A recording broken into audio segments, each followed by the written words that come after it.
এই রমজান মাসে নিয়াত করেন। আসন্ন রমজান কেন কথা বলছি, কারণ রমজান কিন্তু বেশি দিন নাই, কয়দিন আছে। আপনাকে প্ল্যান করতে হবে, আধ্যাত্মিক পরিকল্পনা করতে হবে যে রমজান সামনে আসছে, এই রমজানে ইনশাআল্লাহ আমি আল কোরআন পুরোটা খতম দেবো ইনশাআল্লাহ।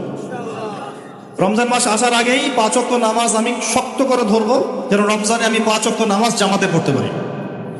রমজান মাস আসার আগেই কোরআন তেলাওয়াত যদি করতে না জানি, তেলাওয়াত করা শিখে নিতে হবে ইনশাআল্লাহ।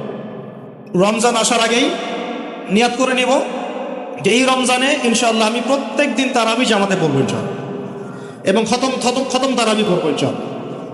রমজান মাসে যারা কোরআন আরবি জানি টুকটাক আমরা ভাঙ্গাচুরা, আমরা কোরআনটাকে শুরু থেকে শেষ পর্যন্ত অর্থসহ পড়বো ইনশাআল্লাহ। রমজান মাসে প্রত্যেক দিন কমপক্ষে একজন মানুষকে আমি ইফতার করাবো ইনশাআল্লাহ। রমজান মাসে আমি আমার যাকাতগুলোকে দিয়ে দিব ইনশাআল্লাহ। রমজান মাসে বেশি বেশি দান সদকা করবো ইনশাআল্লাহ। রমজান মাসে বেশি বেশি তাসবিহ তাহলিল হবে, জিকির আজগার হবে, আল্লাহর কাছে দোয়া করবো, রোজা রেখে সমস্ত হারাম পাপ থেকে বেঁচে থাকবো ইনশাআল্লাহ।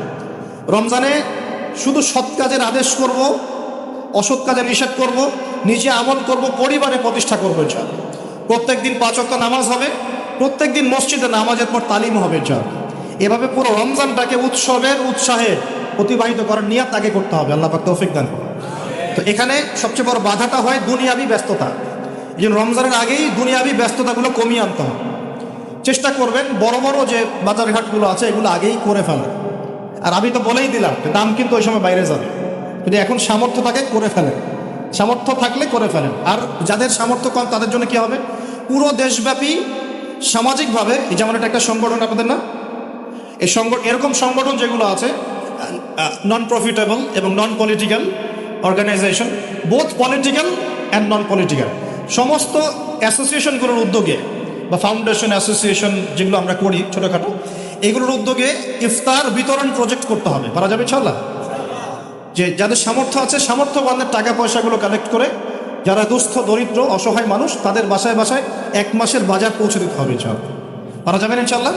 এই কাজগুলোর মধ্য দিয়ে দেখবেন আল্লাহর রহমত বরকত নেমে আসছে ইনশাআল্লাহ। এই যে বললাম 5 কোটি মানুষ কিন্তু কম নয়, ওদেরকে খাওয়াতে হবে, তো খাওয়াতে হবে না, তাহলে এই আমাদের খাবারটাকে বন্টন করে ভাগ করে নিতে হবে। এই যে একের বিপদে সবাই এগিয়ে আসা, এটা ইসলামের সুন্নাহ, এটাই নবীর সুন্নাহ। এই জিনিসটা চর্চা করতে হবে। আল্লাহ পাক তৌফিক দান করুন। আর রোজা রেখে ভুলেও গীবত তহমত সমালোচনা এগুলো করতে যাবেন না। রোজা রেখে কথাই বেশি বলবেন না, খালি জিকির হবে, তেলাওয়াত হবে, আল্লাহর কাছে দোয়া হবে, ইস্তিগফার হবে। কথা কম, কথা বললেই বিপদ, কথা বললেই বিপদ। কথা 10টা কথা বলবেন, 2টা গীবত করতেই হয়, হয় না? আর গীবত করতে মজা লাগে, কেউ আজকে উস্কাই দিলেই বাস গীবত করতে মজা লাগে। আর গীবত তো আপনারাই বা কেন করবেন না? গীবত তো শিখছেন আমাদের কাছ থেকে, গীবত তো আপনারা আমাদের কাছ থেকে শিখছেন। আমি আপনাদেরকে কি শিখাবো? আমরা আপনাদের কি শিখাইলাম? ওয়াজ মাহফিলে উঠে একজন বক্তা আরেকজন বক্তার গীবত না করলে ওয়াজ হয় না। এক আলেম আর এক আলেমের পিছনে হাত না দিলে ওয়াজ হয় না। তা আমি কি শিখাবো আপনাকে? আপনারা নিজেরা শেখেন, আমার দিকে তাকানোর দরকার, নিজেরাই শেখেন। প্রিয় ভাইয়েরা, রমজান মাসে রোজা রেখে এই কাজগুলো করতে যান। কথাই কম বলবেন, কথা বললেই বিপদ। মানুষ যদি 2টা গালি দেয় চুপ করে থাকে, ও তার আমল নামা নিয়ে আল্লাহর সামনে দাঁড়াবে। আর কিয়ামতের মাঠে বহু নেকি ফ্রি পাওয়া যাবে। এটা কি জানেন? কিয়ামত অনেক নেকি বিনামূল্যে ফ্রি আসবে আমল নামায়। কেন আসবে বলি হাদিসটা। নবী সাল্লাল্লাহু আলাইহি ওয়াসাল্লাম বলেছেন, তোমরা কি জানো সবচেয়ে বড় মিসকিনকে, দরিদ্র মানুষকে, মিসকিনকে? সাহাবীরা বলছেন, আমরা তো মনে করি যার সম্পদ কম সেই মিসকিন। নবীজি বলছেন, না, প্রকৃত মিসকিন সে ব্যক্তি নয়। প্রকৃত মিসকিন সে ব্যক্তি যে কিয়ামতের মাঠে উঠবে উহুদ পাহাড়ের সমান নেকি নিয়ে উঠবে। উহুদ পাহাড় দেখেছেন তো? বিশাল পাহাড়। উহুদ পাহাড়ের সমান নেকি নিয়ে উঠবে। নামাজের নেকি, যাকাতের নেকি, হজের নেকি, ওমরার নেকি, বিভিন্ন নেকি। কিন্তু দেখবে সামনে বহু মানুষ দাঁড়িয়ে আছে। কেন দাঁড়িয়ে আছে? কারো কাছ থেকে টাকা নিয়েছে, টাকা শোধ করে নাই, কাউকে গালি দিয়েছে, কাউকে অন্যায়ভাবে অপবাদ দিয়েছে, কাউকে আঘাত করেছে, কারো উপর জুলুম করেছে ইত্যাদি। বিভিন্ন রকম মানুষের সাথে জড়িত পাপ ছিল, ঠিক আছে? কারো গীবত করেছে, কাউকে তহমত দিয়েছে ইত্যাদি। এখন আল্লাহ পাক বলবেন, এই ব্যক্তির নেকির যে পাহাড় আছে এখান থেকে নেকি নিয়ে ওদেরকে দিয়ে দাও। বলেন নাউজুবিল্লাহ। নেকি আস্তে আস্তে ট্রান্সফার হবে। এই যে আমরা যে ব্লুটুথ শেয়ার ইট, মনে আছে? ব্লুটুথ শেয়ার ইট পাস হয় যেভাবে, আল্লাহ পাকের প্রযুক্তি হবে আরো অনেক উন্নত। মুহূর্তের মধ্যেই নেকি ট্রান্সফার হয়ে যাচ্ছে।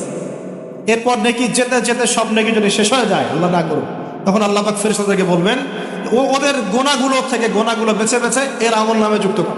বলেন নাউজুবিল্লাহ। এরপর এই ব্যক্তি এই বিশাল বিশাল নেকি অর্জন করার পরেও জাহান্নামে যেতে হবে। আল্লাহ পাক হেফাজত করুন আমাদেরকে, বলি আমিন। তো মানুষের সাথে জড়িত পাপটা খুব ডেঞ্জারাস। তো রোজা রাখার তাৎপর্য কি? যে আমরা যেন এই শিক্ষাটাকে সারা বছর ধরে রাখতে পারি। এই কারণেই রমজান মাসে রোজা রেখে জিকির হবে বেশি, তাসবিহ তাহলিল বেশি, কোরআন তেলাওয়াত বেশি, আমর বিল মারুফ নাহি আনিল মুনকার হবে, তার দার্স হবে, দিনের কথা হবে। যখনই বন্ধুরা মিলে বসবেন, চা খেতে বসবেন, কফি খেতে বসবেন, অলওয়েজ দিনই আলাপ করবেন, দুনিয়াবি আলাপ কম করবেন, দুনিয়াবি আলাপ বেশি করবেন না, প্রয়োজন যতটুকু এতটুকু দিনই আলাপ করবেন। কারণ মানুষ জান্নাতেও যদি চলে যায়, মানুষ জান্নাতে চলে গেলেও ওই সব সময়ের জন্য আক্ষেপ করবে, আফসোস করবে, দুনিয়াতে যেই সময় সে আল্লাহকে স্মরণ করে নাই, রাসূলের নামে দরুদ পড়ে নাই। তাহলে যদি কোনো জায়গায় বসে পড়ে আলোচনা করতে থাকেন, ওঠার আগে কমপক্ষে বলবেন সুবহানাকা আল্লাহুম্মা বিহামদিকা আশহাদু আল্লা ইলাহা ইল্লা আনতা আস্তাগফিরুকা ওয়া আতুবু ইলাইক। কারণ কেন বলবেন? আল্লাহ রাসূল বলেছেন যে কোনো মানুষ, কোনো কওম যদি একটা জায়গায় বসে আলোচনা করে, আলোচনা থেকে শেষ করা বৈঠকটা ভঙ্গের আগেই যদি তারা এই দোয়াটা করে ওঠে, ওই বৈঠকে যদি কোনো ফাহেসা কথা হয়ে থাকে, এর গুনার কাফফারা হয়ে যাবে ইনশাআল্লাহ, গুনাহ মাফ হয়ে যাবে ইনশাআল্লাহ। আর যদি ওই বৈঠকে ভালো কোনো কথা হয়, ওই কথাগুলো কিয়ামতের মাঠে তার জন্য দলিল হবে ইনশাআল্লাহ। এই দোয়াটা পড়ার চর্চা করবেন। তো যেটা বলছিলাম, দেখেন আমরা যদি একে অপরের খাবারগুলো ভাগাভাগি করি, জাকাতগুলো প্রদান করতে পারি এবং রমজানের রোজাগুলো ঠিকঠাক রাখতে পারি, আল্লাহর বিধানগুলো ঠিকঠাক মানতে পারি, সমাজে দারিদ্রতা থাকবে না ইনশাআল্লাহ। আরেকটা অপশন হচ্ছে, এটা দিয়ে যে সব দূর হয়ে যাবে তা নয়, কারণ ক্ষতি এত বেশি হয়ে গেছে, ক্ষতি হতে হতে হতে এত বেশি হয়ে গেছে যে 1 বছর 2 বছর 3 বছরে মনে হয় না সব ক্ষতি পুষিয়ে নেওয়া যাবে। যারা অর্থনীতি বোঝেন তারা বুঝবেন। নামতে নামতে নামতে এমন একটা জায়গায় চলে আসছি যে হুট করে যে একদম সব ঠিক হয়ে যাবে, এটা চিন্তা করলে পুরো। একটা উপায় কি? উপায় হচ্ছে এই যে খাদ্যগুলোর উপর চাপ বাড়বে মার্কেটে, অতিরিক্ত খাদ্য আমদানি করা। কি করা? আমদানি করা। দুটো অপশন থাকে, এক আমদানি করা, আরেকটা হচ্ছে কৃষিভিত্তিকভাবে উৎপাদন করা। দুটো। আমরা রিপোর্টগুলো দেখছি যে কৃষিভিত্তিক প্রবৃদ্ধির হার কমে যাচ্ছে। কি হয়েছে? কমেছে। কৃষিভিত্তিক প্রবৃদ্ধির হারটা কমেছে, আর আমদানিটা মোটামুটি কিছুটা বিপর্যস্ত হয়েছে। কারণ ডলার সংকট। কিসের সংকট? ডলার। জানেন তো নাকি? আচ্ছা, রিপোর্ট তো পড়েন, পেপার পত্রিকা তো পড়েন নাকি? সংকট হলে কি হয়? সংকট হলে এলসি কমে যায়। মানে মনে করেন আপনি একজন ব্যবসায়ী, পণ্য আমদানি করেছেন, আর পণ্যগুলো যে আপনি খালাস করবেন, বন্দর থেকে নামাবেন, তা আপনাকে তো একটা চার্জ দিতে হবে না? এখন আপনার কাছে চার্জ দেওয়ার মতো ডলার নাই, কি করবেন? তাহলে পণ্য ওই বন্দরে পড়ে থাকবে। অনেক পণ্য বন্দরে পড়ে আছে, নামাইতে পারতেছে। এখন মনে করেন এই ব্যক্তি কি নিজের পকেট থেকে টাকা দিয়ে এগুলো নামাবে? না। কি করবে তাহলে? ওই পণ্যের উপর সে দাম বাড়িয়ে দিবে, যাতে করে এই টাকাটা জনগণের কাছ থেকে তুলে শেষ করতে পারে। এগুলো ইকোনমিক্স, বেসিক ইকোনমিক্স। এগুলো পড়তে আপনার আহামরি অর্থনীতিবিদ হতে হয় না। কথা কি বুঝতে পারছেন? তো এই কারণে রমজান মাসের দামগুলো চাপ পড়ে, এমনিতেই চাপ পড়ে। আস্তে আস্তে সিচুয়েশনগুলো এভাবে খারাপ হয়েছে।